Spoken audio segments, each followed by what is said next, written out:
రాష్ట్ర ప్రభుత్వాలు భర్తీ చేస్తున్న ఉద్యోగాల్లో ఆదివాసీ విద్యార్థులకు తీవ్ర అన్యాయం జరుగుతోందని ఏపీ ఆదివాసీ గిరిజన సంఘ నాయకుడు కోలక అవినాష్ ఆందోళన వ్యక్తం చేశారు. పార్వతీపురం, మన్యం జిల్లా గుమ్మలక్ష్మీపురం మండలం ఎల్విన్పేట కూడలిలో గిరిజన సంఘ నాయకులు మీడియాతో ఆయన మాట్లాడారు. రాష్ట్ర ప్రభుత్వం భర్తీ చేస్తున్న ఉపాధ్యాయుల పోస్టుల్లో గిరిజన విద్యార్థులకు అన్యాయం జరిగిందని వారు ఆవేదన వ్యక్తం చేశారు. ఈ సందర్భంగా రాష్ట్రంలో మన్యం ప్రాంతాల బంద్కు పిలుపునిచ్చారు. ఈ సందర్భంగా పార్వతీపురం, మన్యం జిల్లాలో మన్యం ప్రాంతంలో ఏపీ ఆదివాసీ గిరిజన సంఘం ఆధ్వర్యంలో బంద్ నిర్వహిస్తున్నారు. ఈ బంద్లో గిరిజన సంఘ నాయకుడు మండంగి రమణ, సిపిఎం నాయకులు తదితరులు పాల్గొన్నారు.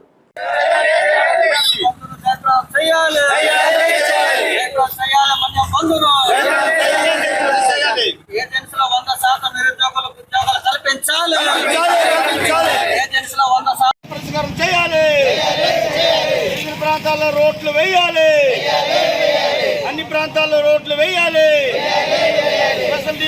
ప్రకటించాలి.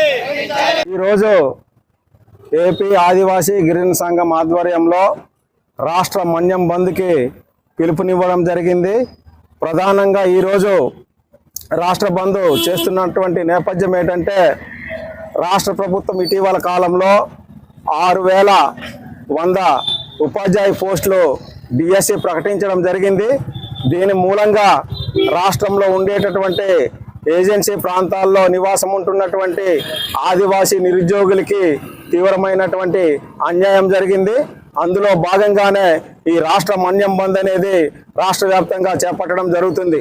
ప్రధానంగా ఇటీవల కాలంలో ఆంధ్రప్రదేశ్లో ఏజెన్సీ ప్రాంతాల్లో ఉండేటటువంటి ఉపాధ్యాయ పోస్టులు, ఇతర పోస్టులు కనుక పరిశీలన చేస్తే ఈరోజు రాష్ట్ర ప్రభుత్వం తీసుకొచ్చినటువంటి ఈ దగా డిఎస్సిలో భాగంగానే ఆంధ్రప్రదేశ్లో షెడ్యూల్ ప్రాంతాల్లో ఉండేటటువంటి గిరిజనులకి 38% 38 పోస్టులు మాత్రమే ఐటీడీఏ పరిధిలో టీచర్ పోస్టులు భర్తీ చేయడం జరిగింది. దీని ప్రధానంగా ఆదివాసీ నిరుద్యోగులు చాలా అన్యాయానికి గురయ్యారు. ఇందులో భాగంగానే షెడ్యూల్ ప్రాంతాల్లో ఉండేటటువంటి గిరిజనేతలకి 90% ఈరోజు ఉపాధ్యాయ పోస్టులు, ఇతర పోస్టులు భర్తీ చేయడం జరిగింది. స్థానికంగా నివాసం ఉండేటటువంటి గిరిజనులకు మాత్రం అన్యాయం జరిగింది. కాబట్టి కేంద్ర రాష్ట్ర ప్రభుత్వాలు చొరవ చేయాలి. కాబట్టి గిరిజన విద్యారంగం అనేది నిర్వీర్యం పడుతుంది.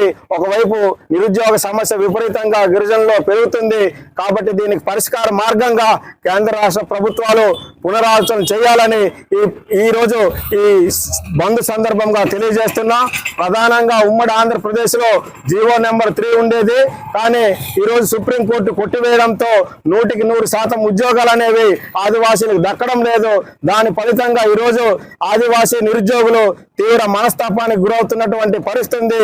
కాబట్టి జీవో నెంబర్ 3కి రాష్ట్ర ప్రభుత్వం ఆర్డినెన్స్ తీసుకొచ్చి చట్టబద్ధత కల్పించాలని ఈ బంద్ సందర్భంగా డిమాండ్ చేస్తున్నా.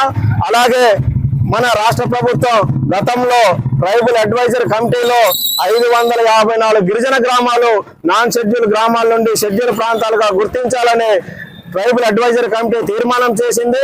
ఈ తీర్మానం కోసం రాష్ట్ర ప్రభుత్వం ఎలాంటి చర్యలు చేపట్టడం లేదు. కానీ మన రాష్ట్రంలో సుమారుగా 1500 గ్రామాలు, మెజార్టీ గ్రామాలు, గిరిజన గ్రామాలు ఉన్నప్పటికీ కూడా పట్టించుకోవడం లేదు. ఒకవైపు నిరుద్యోగ సమస్య పెంచుతున్నటువంటి నేపథ్యంలో, ఒకవైపు ఏజెన్సీ ప్రాంతాల్లో ఉండేటటువంటి రిజర్వేషన్ జీవో నెంబర్ 3కి చట్టబద్ధత కల్పించడం లేదు. ఒకవైపు గిరిజన ఆశ్రమ పాఠశాలలో చదువుతున్నటువంటి గిరిజన విద్యార్థి మరణాలు ఎక్కడికక్కడ సంభవిస్తున్నప్పటికీ కూడా తక్షణమే ఏఎన్ఎంఎల్ని నియమించడం లేదు. కాబట్టి ఏజెన్సీ ప్రాంతాల్లో గిరిజన విద్య అంధకారంలో ఉంటుంది. ఒకవైపు నిరుద్యోగ సమస్య పెరుగుతుంది. కాబట్టి కేంద్ర రాష్ట్ర ప్రభుత్వాలు తక్షణమే ఈ డిమాండ్స్ పరిష్కారం చేయాలని ఈరోజు మన్యం బంద్ పిలుపివ్వడం జరిగింది.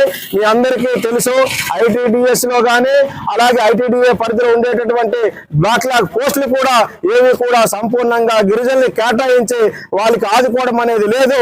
కాబట్టి ఈ బంద్ సందర్భంగా కేంద్ర రాష్ట్ర ప్రభుత్వాలకి హెచ్చరిక చేస్తున్నా.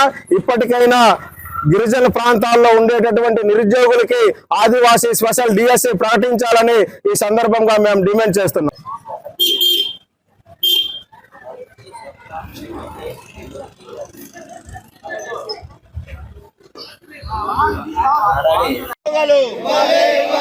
ఆంధ్రప్రదేశ్ గిరిజన సంఘం, ఆంధ్రప్రదేశ్ ఆదివాసీ గిరిజన సంఘం